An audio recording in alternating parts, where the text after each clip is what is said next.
Hi guys. So in our lecture on Monday, we recognized that we didn't have enough time to address a couple of questions regarding Chapter 9 homework.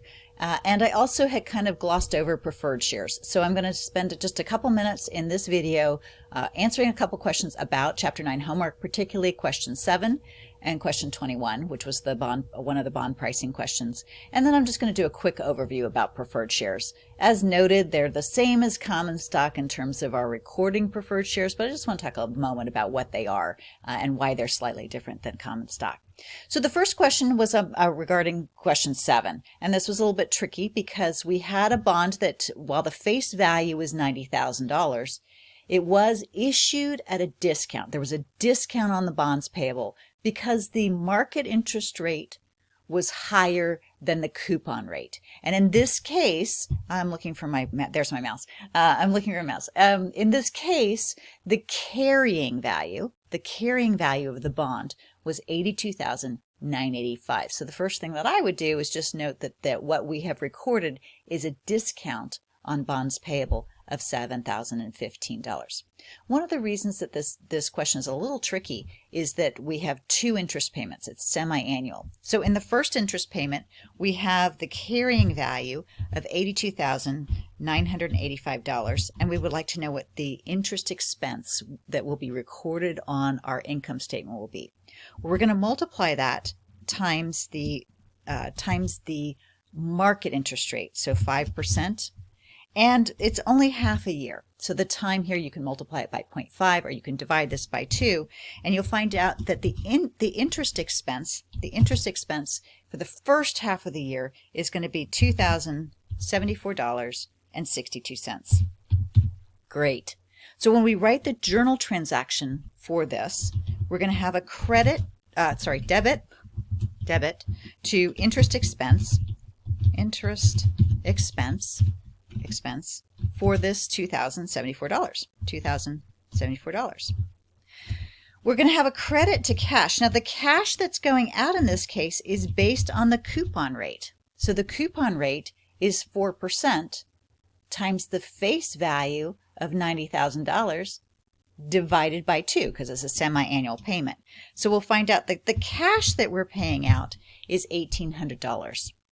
And the difference in this credit is going to be getting rid of some of that discount on bond payable, right? So some of it is going to go away. $274 of the discount on bond payable will go away. Now remember, the discount's a contra account. So now the carrying value of the bond is going to increase from $82,985 up to some number I wrote on my paper, $83,259.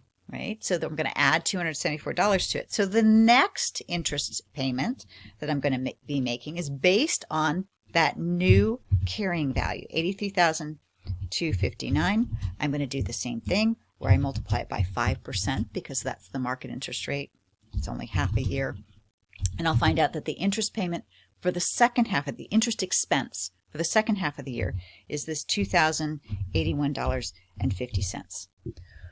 The question in McGraw-Hill and Connect is asking what is the total interest expense for the year. So I'll add the 2,074 with the 2,081, and I will get a total of $4,156.56. And that is the correct answer for question 7. Moving on to question 21, this is the one about the Waterworld issuing $26 million of 7% bonds due in 10 years with an interest paid semi-annually. So a couple of things to note here. The face value of this is $26 million. The interest, the cash payment that is going to go out will be the 7% times the $26 million that's paid semi-annually. So I'll divide that in 2. So the cash that will go out every 6 months is $910,000. Let me just put this down so we have, we were identifying what the face value is.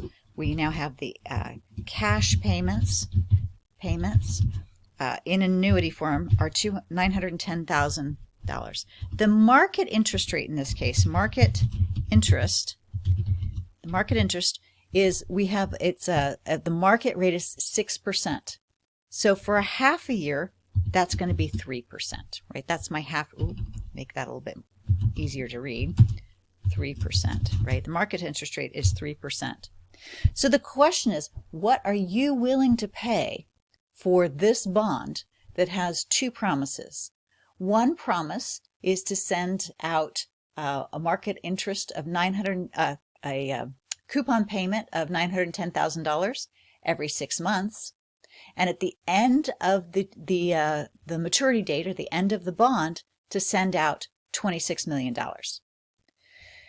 The number of time periods here, number of periods, is actually going to be equal to 20 because this is semi-annual. So we're going to do the math. We have two present values that we want to determine. One is the present value of the face amount.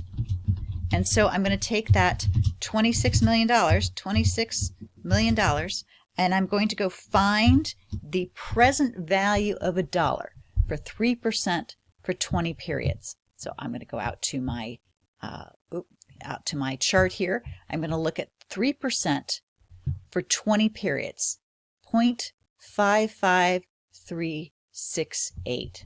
So I'll go back to my 0.55368.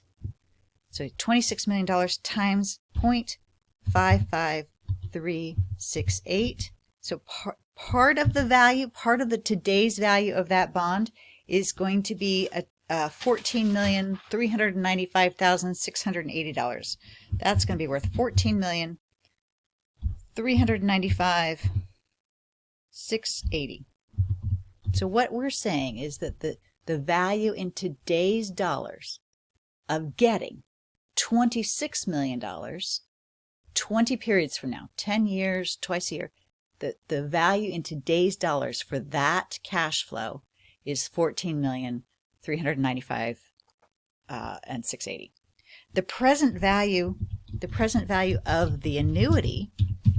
So the annuity is these coupon payments. I'm getting $910,000 every 6 months. 20 periods, 3% interest. I'm going to go out to the present value of the annuity table. Present value of the annuity table, 3%, 20 periods, 14.87747. So I'm going to multiply that by this annuity amount, 910,000 times 14.87747. That's going to be equal to $13,538,498.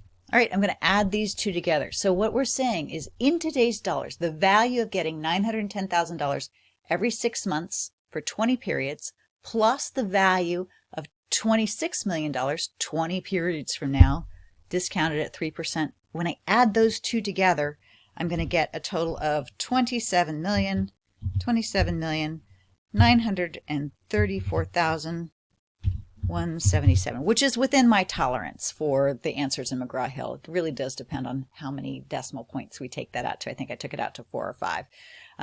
But that is the correct answer. We are pricing the bond. We're discounting this cash flow.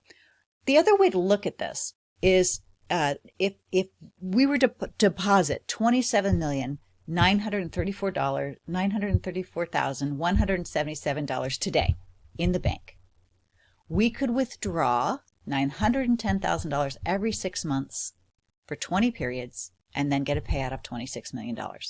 We can move money back in time or forward in time. So that's what that means. Okay, so those are the problems I was going to look at. I just wanted to take a moment to preview some information about, or to discuss some information about preferred shares along with common stock. We've already spent some time talking about common stock and par value. So sorry that we have par value, but we do. You guys understand what it's about at this point. Common stock is we're sharing in the ownership of the company. We have voting rights most of the time for common stock. The voting rights are typically about hiring or firing the board of directors. Preferred stocks is a different class of stock.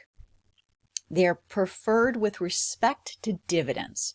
Usually a preferred share has no voting rights. And the idea behind a preferred share is that if I'm going to pay dividends, I have to pay dividends to the preferred shareholders first. So it's a little bit of a hybrid between the common stock and the bonds, because I try to maintain the dividends to my preferred shareholders.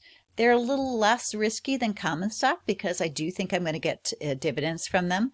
They're somewhere in between in terms of their investment returns. Like bonds are pretty lower risk, lower return. Common stocks, higher risk, higher return, and preferred shares are someplace in the middle of that.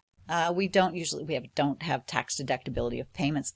They operate fairly similar to a common stock, with the exception that they have a preference in terms of getting paid their dividends. So here we have an example where we have issued a preferred stock. So Falcon has issued 1,000 shares of $30 par, and I will say in preferred shares often the par values are more than the 1 cent or the 0.05 cents that you'll see in the common stock. It's issued exactly the same way that we would do a common stock. From an accounting standpoint, there's no difference here. The cash is based on our issue price, 1,000 shares times $40. So we're going to bank $40,000. We're going to multiply the number of shares times the par value to say, here's the preferred stock, $30,000. And then the amount that is above the par value is called additional paid-in capital. When we look at the balance sheet for Canadian Falcon, we'll see that they have this preferred stock. It's listed as preferred stock, issued and outstanding. Here we have the common stock, issued and outstanding, and then we have the additional paid-in capital. And in this case, this is a combination of the additional paid-in capital from the preferred shares and the additional paid-in capital from the common stock. So here's our total paid-in capital. This is the number that we're going to spend a lot of time looking at in terms of the amount of equity that we have contributed towards the company, and the retained earnings or prior earnings. And that is the little video upload on a couple of homework questions and a really brief overview of preferred shares. As always, if you have questions, let me know. Otherwise, I will see you on Monday, and I will not see you for an exam on Wednesday, but you do have one the following Wednesday. Take care.